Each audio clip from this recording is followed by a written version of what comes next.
How to save your stories to archive on Facebook app.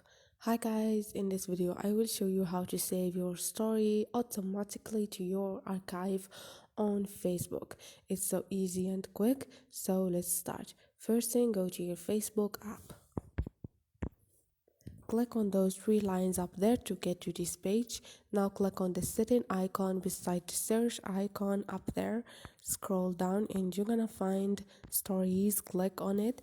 Now you have story archive to save your stories automatically after they disappear.